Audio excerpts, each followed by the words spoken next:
Olá, seja bem-vindo ao estudo de hoje.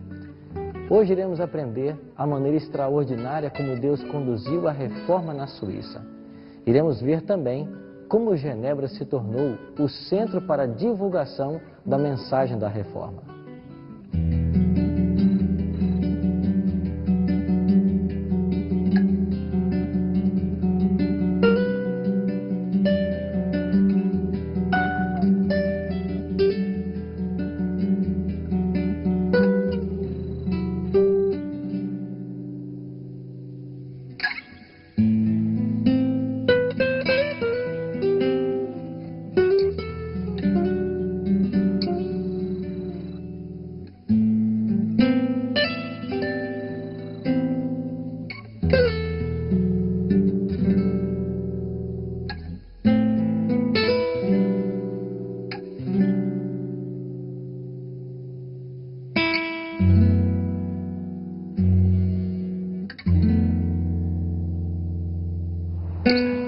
Além de Martim Lutero, Deus estava preparando outros obreiros para ajudar em sua causa.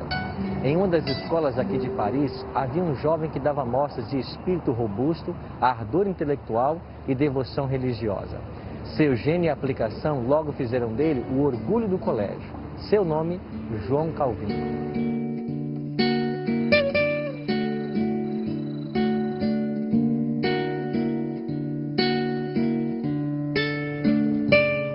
Calvino nasceu no dia 10 de julho de 1509, na Picardia, no norte da França. Quando tinha 8 anos de idade, Martim Lutero estava fixando as 95 teses na abadia de Wittenberg. Os anos mostraram que Calvino seria para a língua francesa aquilo que Lutero foi para a língua alemã, uma figura quase paternal.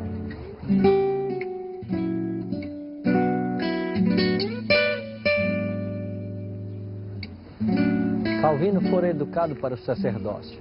Com apenas 12 anos de idade, foi colocado como capelão de uma pequena igreja. Ele achava que realmente os protestantes eram hereges e mereciam o fogo para o qual muitas vezes eram enviados. O que ele não sabia é que um dia ele seria colocado face a face com essa heresia e seria obrigado a testar a teologia romana, combatendo com a teologia pregada então pelos protestantes.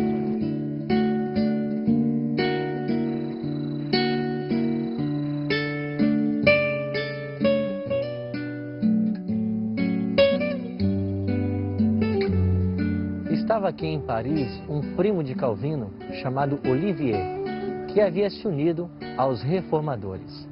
Os dois muitas vezes se encontravam e vários debates a respeito da Bíblia eram feitos para ver quem de fato estaria com a razão. Olivier dizia que havia apenas duas espécies de religião. Uma do mundo, que ensinava que os homens podem ser salvos por suas boas obras e cerimônias, esta inventada pelo homem, e a outra religião é a revelada na Escritura Sagrada, que ensina que o homem deve esperar salvação unicamente pela livre graça de Deus.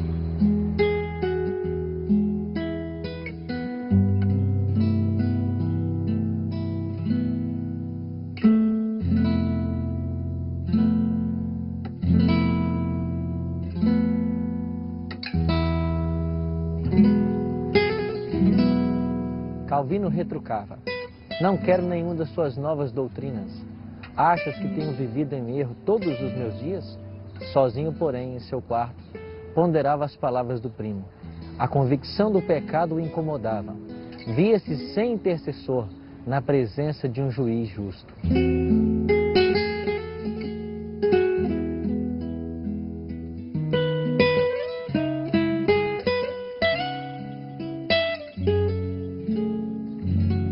Enquanto se empenhava nessa luta espiritual, Calvino casualmente visitou uma das praças públicas aqui de Paris e assistiu à queima de um herege.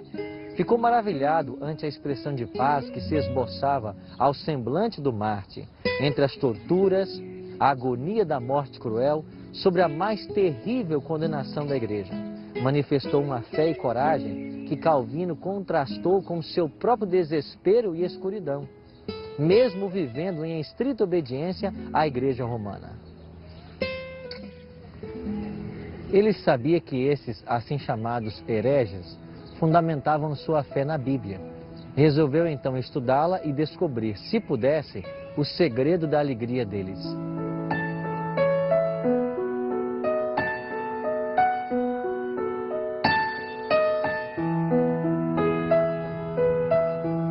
Resolveu então se dedicar ao evangelho pregado na Bíblia.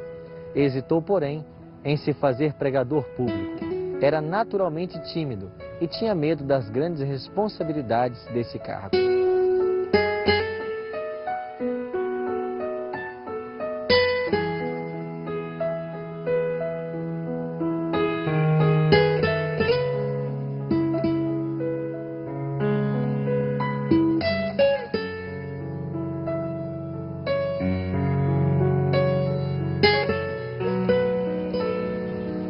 Calvino estava ainda em Paris quando ele descobriu sua fé. As autoridades tentaram levá-lo às chamas, mas, ajudado por alguns amigos, ele fugiu por uma janela do local aonde estava para os extremos da cidade. Posteriormente, fugiu para o sul da França e, sob o abrigo da princesa Margarida, ele encontrou proteção. Mas em seu coração ainda havia o desejo de evangelizar esse país.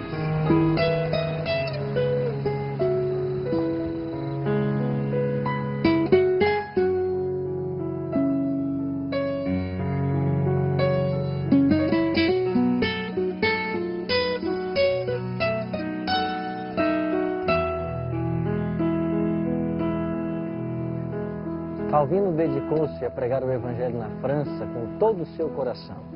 Pessoas de todas as classes o ouviam com muita alegria. Aumentando, porém, o número de ouvintes, achou mais seguro reunir-se fora da cidade. Assim foi encontrada uma caverna, um local bem secreto, e ali a palavra de Deus era lida e explicada. Nessa caverna, num local isolado pela primeira vez na história da França, a Santa Ceia foi celebrada pelos protestantes. Para tentar frear a divulgação da mensagem da Reforma, uma nova bula papal foi promulgada trazendo de volta a Inquisição. Em muitos países, milhares dos mais puros e nobres cidadãos, dos mais educados, piedosos e intelectuais, foram mortos ou obrigados a fugir para outros países.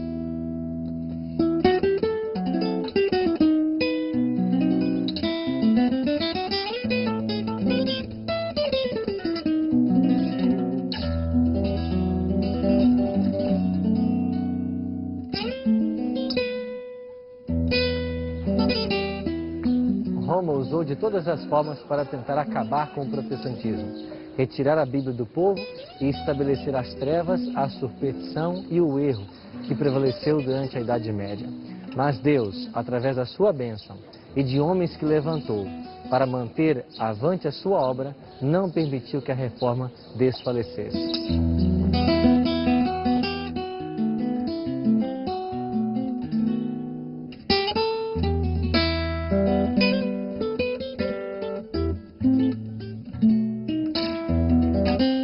Genebra foi uma das primeiras cidades a conseguir vitórias em prol da reforma protestante aqui na Europa.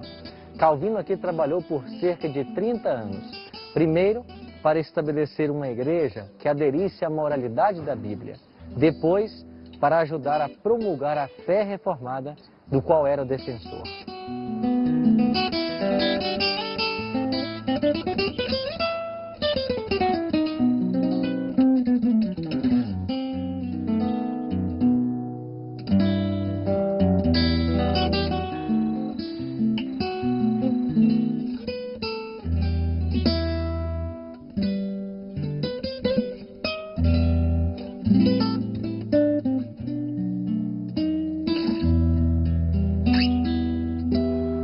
Pastor, que influência teve Genebra para a consolidação e difusão da fé reformada? A reforma aqui em Genebra começou basicamente com Guilherme Farel, que foi o mais importante pioneiro da fé reformada aqui. Mas sua influência sobre a cidade não foi tão expressiva. Um ponto que ajudou tremendamente a estabelecer e consolidar a fé reformada nessa cidade foi a vinda de João Calvino para cá. Ele estava em Paris e no ano de 1533 ele teve que deixar Paris porque ele era considerado um herege por lá. E ele veio para a Suíça. E numa de suas andanças por aí, ele já era conhecido pelas suas famosas Institutas da Fé Cristã, cuja primeira edição foi publicada em 1536, Guilherme Farel fez um apelo a ele, dizendo que ele viesse para cá. E ele era relutante. E então, finalmente, ele consentiu em vir. E o seu propósito foi estabelecer aqui uma cidade modelo. Além da pregação e de tornar a vida da cidade no sentido religioso e político, de acordo com o que ele entendesse ser os ideais bíblicos, ele também tinha um sonho de estabelecer a sua academia. O plano era uma universidade, mas ele finalmente conseguiu, no dia 5 de junho de 1559, estabelecer a sua academia para treinamento de pastores. Embora ele já os instruísse anteriormente, essa cidade se tornou praticamente o centro da fé reformada.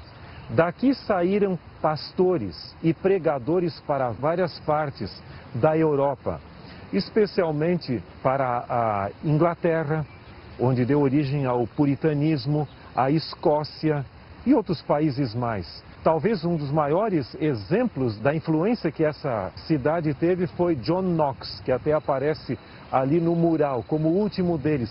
Ele foi o grande reformador na Escócia. E ele disse que desde os dias dos apóstolos nunca havia havido um lugar onde o cristianismo fosse tão puramente ensinado como na escola de Calvino.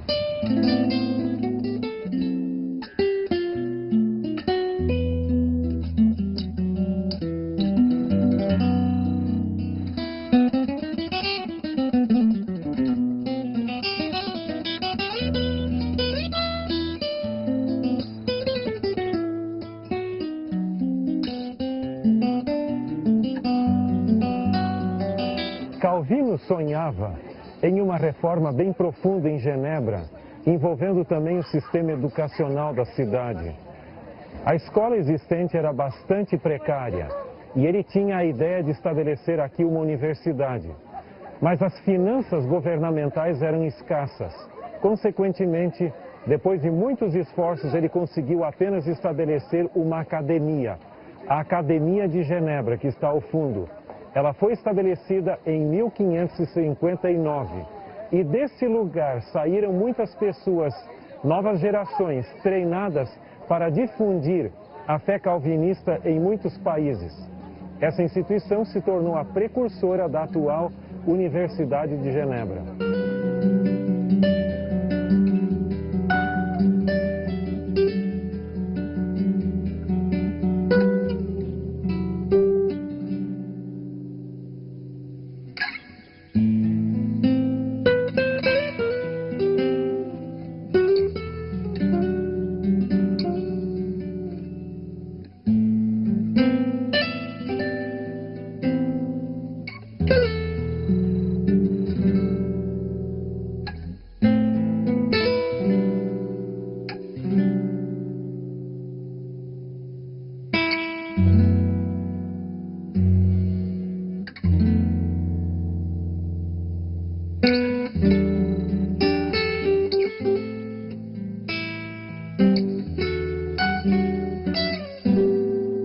Pastor, quão abrangente foi a influência de Calvino sobre a cidade de Genebra?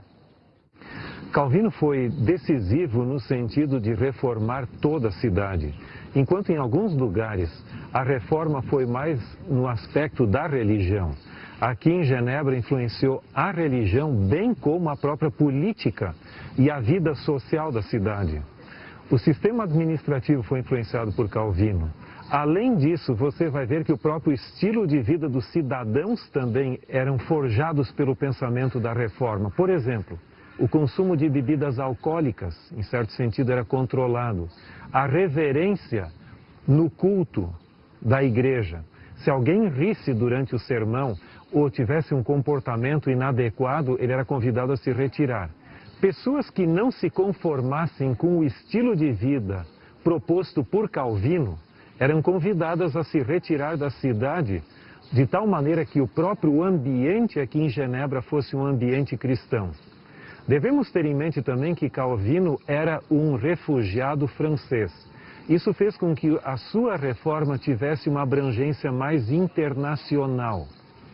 Aqui em Genebra, haviam cerca de 6.000 refugiados de outras partes da Europa devido à intolerância religiosa e aqui encontravam um abrigo, uma cidade-refúgio, sendo a maioria dessas pessoas franceses. Desta forma, aqui houve uma espécie de abrigo, cidade de refúgio para a reforma, onde em outros lugares havia intolerância religiosa. Isso se tornou, em resumo, uma cidade modelo para a reforma. Calvino pregou inúmeros sermões aqui na famosa Catedral de Saint-Pierre, mas suas mais importantes palestras e séries sobre os livros bíblicos foram proferidos naquilo que se chama a Capela de Calvino. Pessoas da cidade, de outros lugares, assistiam essas palestras, se convenciam dos seus ensinamentos e levavam a mensagem de Calvino para outros lugares da Suíça, bem como de outros países. Em seus últimos anos de vida, a saúde de Calvino começou a vacilar, sofrendo de enxaquecas, hemorragia pulmonar, pedra nos rins, foi por vezes levado carregado para o púlpito. João Calvino faleceu então em Genebra, no dia 27 de maio de 1564.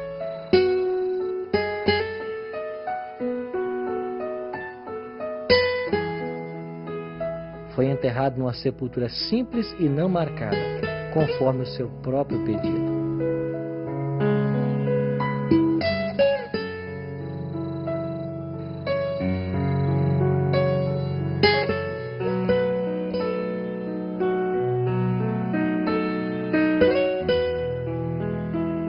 Os principais reformadores foram homens de vida humilde, homens que, em seu tempo, eram os mais livres do orgulho e da influência do fanatismo. Entre estes estava Ulrich Zwingli.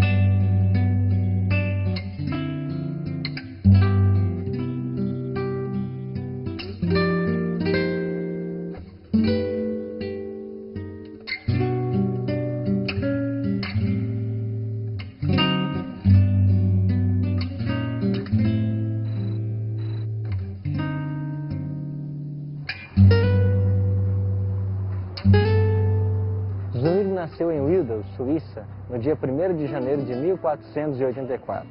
O ambiente em que viveu na meninice e os ensinos que recebeu foram de modo a prepará-lo para a sua missão futura. Criado em meio à natureza, seu espírito foi logo impressionado com o senso da grandeza e da majestade de Deus.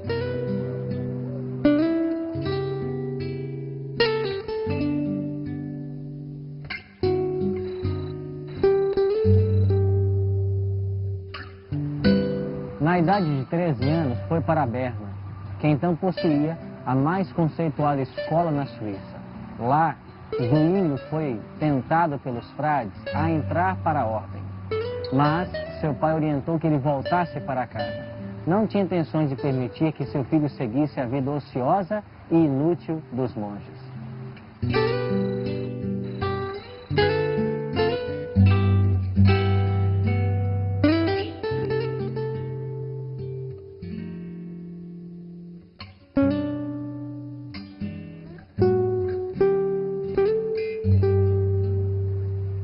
A ordem foi obedecida, mas o jovem não poderia estar contente por muito tempo em seu vale natal.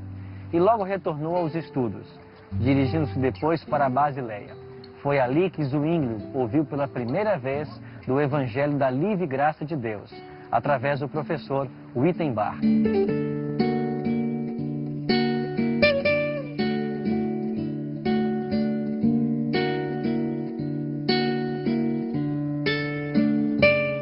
Logo, Zwingli foi chamado de Basileia para o serviço.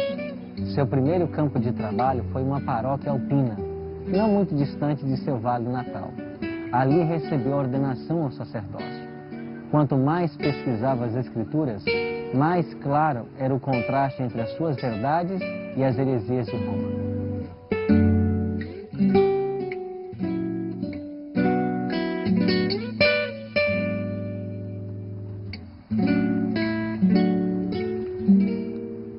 A doutrina que Zwinglio pregava, ele não a recebera de Lutero. Era a doutrina de Cristo. Se Lutero prega Cristo, dizia o reformador suíço, ele faz o que eu estou fazendo. Em 1516, Zwinglio foi chamado para ser pregador no convento de Eisleben. Depois de 3 anos ali, foi chamado para o cargo de pregador na Catedral de Zurique, que era então a cidade mais importante da Suíça.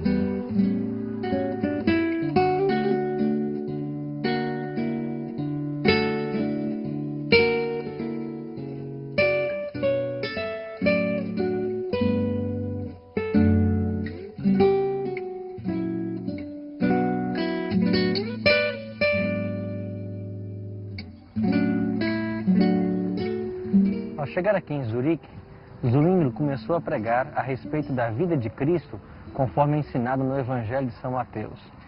Ele pregava sobre a vida, os ensinos e a morte de Cristo. Grandes multidões afluíam para ouvir a sua pregação.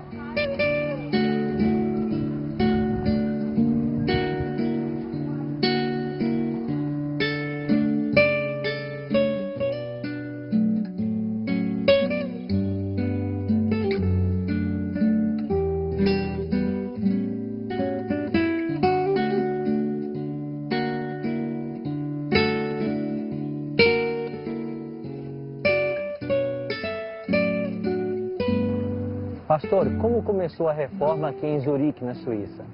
Estamos aqui na cidade velha de Zurique, onde temos ao fundo a famosa Großmünster, ou seja, a Catedral de Zurique, que começou a ser construída no ano de 1100 e demorou cerca de 100 anos para ser concluída.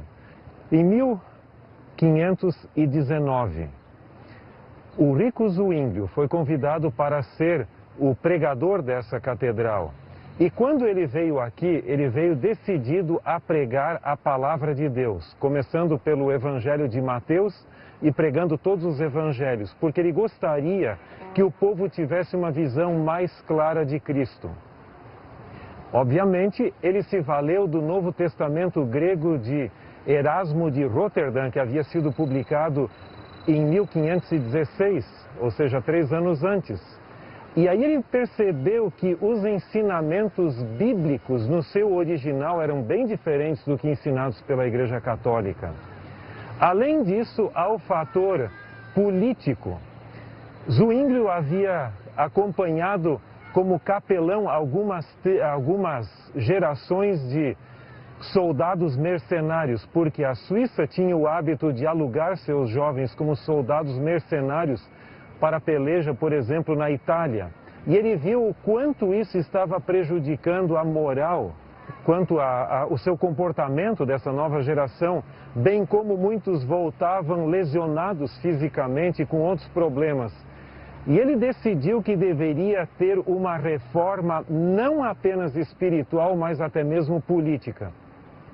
Para Zwinglio, a reforma não era meramente um movimento religioso, era um movimento religioso, social e político. E esse foi o perfil que ele assumiu. Aqui em Zurique foi abandonada a missa em 1525. Houve outras reformas significativas quanto à questão do tráfico de indulgências e também das relíquias e outros aspectos da religião católica. Portanto, foi um processo significativo a consolidação da reforma aqui no que se chama de Suíça Alemã.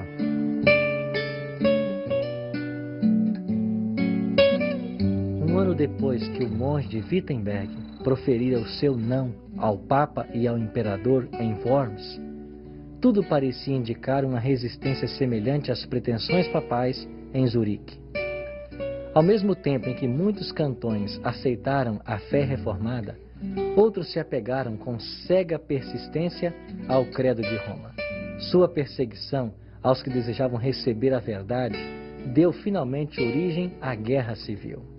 Zwinglio juntou-se aos seus soldados como capelão na guerra de 1531, morrendo em combate. Tombou assim mais um dos gigantes da fé, que sacrificaram tudo para ver a verdade de Deus sendo exaltada acima da tradição e dos erros comumente pregados.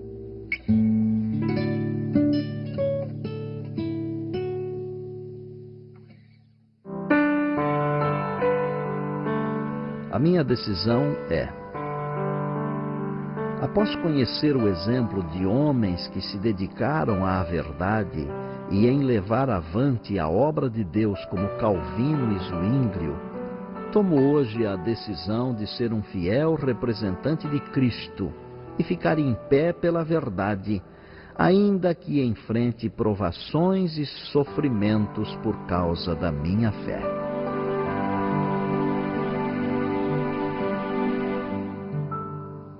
Se esse é o seu desejo, ore comigo agora. Bondoso Deus e Pai, ao ver a forma maravilhosa como o Senhor conduziu a Tua obra, levando avante a verdade, desejamos nós também ser instrumentos Teus para a proclamação do Teu Evangelho àqueles que ainda não conhecem. Assim como usastes muitos desses Teus servos no passado, usa-nos no presente, para que nós possamos também ser luzes nesse mundo de trevas.